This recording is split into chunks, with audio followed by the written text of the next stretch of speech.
Hello, welcome to Dundrell's podcast. I'm your host Justin. So today, for part two of our free comic book day special, we're going to review these three comics that I got for free comic book day. The first one we're going to review is Barbaric issue 1 by Vault.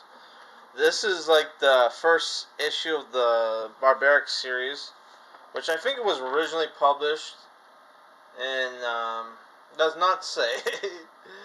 I know this must be at least a year old because they advertised a trade, and I remember.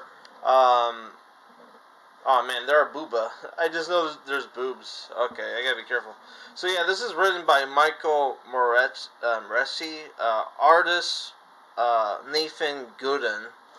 So this comic book is basically about a barbarian that's been cursed with a talking axe, which very much the axe. By the way, first for blood, right? But he can only kill like evil people with it. So it kind of reminded me of a character from Ragnarok, the Korean manga I reviewed, where you have this character who was basically a shameless Sephiroth ripoff called Shukai, who had a cursed demon sword called Talatsu, who would make our main character well, he wasn't the main character, but like it would make him kill uh, to feast on the bloods of their enemies, right? So the barbarian here, oh man, the barbarian here can only kill like people that the axe wants him to, right? So like it starts off with him being like a gladiator, right? And he gets to kill like some criminals, except for the thief. He won't kill the thief, right? Yeah, and the book is just like you just find it's a lot of gore, lots of violence here, cool colors. The comic book is basically like a parody of Conan the Barbarian with like fantasy elements, right? Which technically Conan the Barbarian people consider it fantasy. Technically, it's not supposed to be fantasy because it's like supposed to take place during the ancient age of the Earth before like recorded time, right? That's when like Conan's supposed to take take place. So here you see the three witches that like cursed our main character here with the axe, right? He was threatening to either do what they told him to or go to hell, right? Which you can figure out what choice he made. So yeah, I was not a huge fan of this comic book. Like sometimes less is more. Lots of titties in this book, right? But sometimes less is more. And the book is written very juvenile. It's like somebody. It's like this book was like written for like teenagers, like back when Adult Swim was popular. Where it's like, hey, wouldn't it be cool to see a character who you wouldn't expect to say fuck or shit, right? And make like crude jokes like that.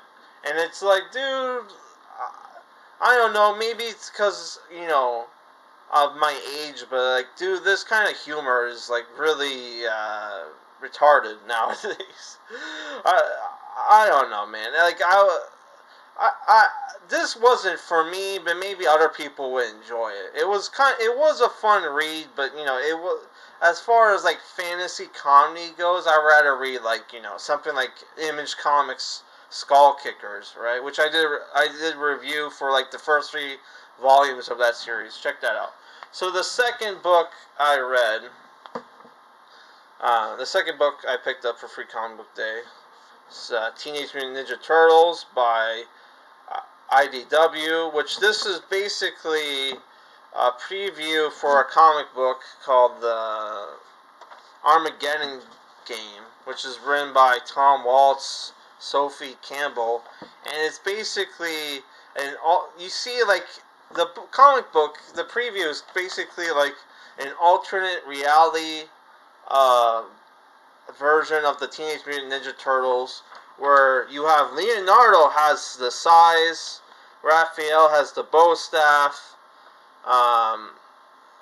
Donatello has the swords, and Mikey still has his nunchucks. But here it's like they do like this kind of reimagining of the first issue of Teenage Mutant Ninja Turtles, right? And the art's pretty cool, right? The art's cool.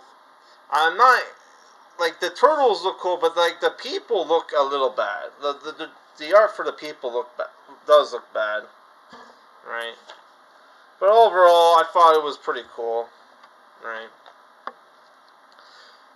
And then like here, also you have this female turtle character, right? So here's where you see the original like Eastman and Large Teenage Mutant Ninja Turtles, their first issue. Which, fun fact, Teenage Mutant Ninja Turtles was kind of like a parody on Frank Miller's Dark Knight Returns. At least that's what they claim, right? The Dark Knight Returns wasn't about talking animals, and it wasn't in black and white, but whatever. Sin City was. Yeah, so there you can see the Armageddon. It's a 2-issue prequel miniseries. Okay, whatever. Opening moves and pregame. Okay. So yeah, this is going to be like Teenage Mutant Ninja Turtles comic events, which I'm not really a huge fan of Teenage Mutant Ninja Turtles, but I am looking forward to this. The Last Ronin, which is coming out next month, baby. I'm getting this shit. Hopefully it's not too expensive. So last we got Red Sonja, She-Devil with a sword. This is by Dynamite. They reprinted an old Red Sonja. I almost said She-Ra. Red Sonja comic, which was created by Red Sonja was created by this same guy who made Conan the Barbarian. What was his name? Robert E. Howard, right? And the comic book's written by Bruce Jones and Frank Thorne, right? And there's also another comic called Silent Running, written by Colin Bunn and Jonathan Lau. But it says here it's from 1973. Look at this shit.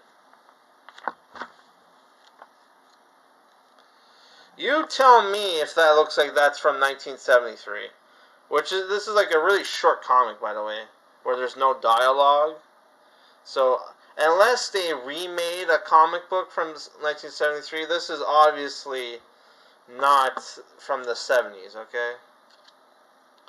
Yeah, but this comic is about, like, She-Ra goes into town where she almost gets hanged by the villagers. She gets rescued by this guy here, who has the guy talks to rats, right? He saves her, and like Red Sonja finds out, hey, that people think that she was like a witch, that there's a witch terrorizing this village that's turning people into stone, right? Which here's Red Sonja almost getting hanged, right? But she gets rescued by this guy. And it turns out that it wasn't, there was no witch, there's no Gorgon. This guy, the guy who saved her, is the brother of this woman here who is kidnapping people, pretending to be a Gorgon, and replacing their bodies with like molded like clay replicas. So it's a really stupid plot.